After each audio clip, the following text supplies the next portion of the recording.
Good morning.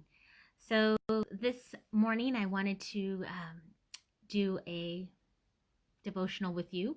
Our scripture memory verse for today is Genesis 17:7, which says, "I will establish my covenant as an everlasting covenant between me and you and your descendants after you, for the generations to come, to be your God, descendants after you."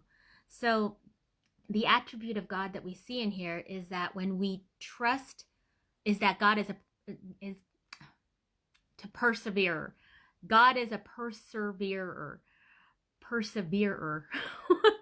When we trust Christ, we can know that God will continue the good work he has started in us. So this is the attribute of God that we see in this verse. God preserves our lives for his purpose. I don't know. My connection went bad. Sorry about that. So God is a perseverer. He perseveres. And we see that in Genesis 17:7.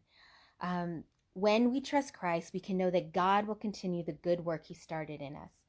God preserves our lives for his purpose, and he preserves our salvation.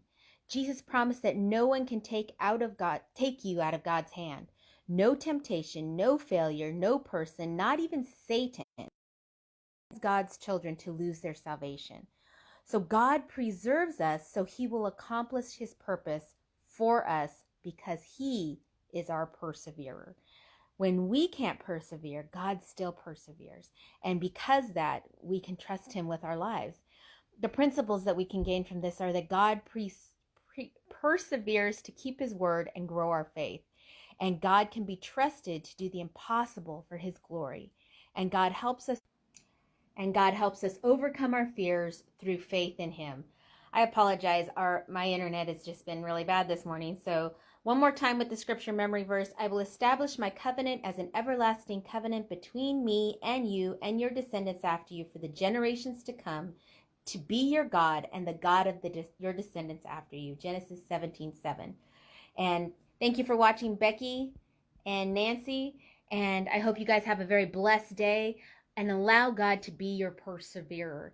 We can't always do everything, but God can, and God has, and God will. And so allow God to be the perseverer in your life when you feel like you're lacking, because that's his job. That's what he is. And so blessings to you guys, and I'll talk to you guys next week. Thanks so much.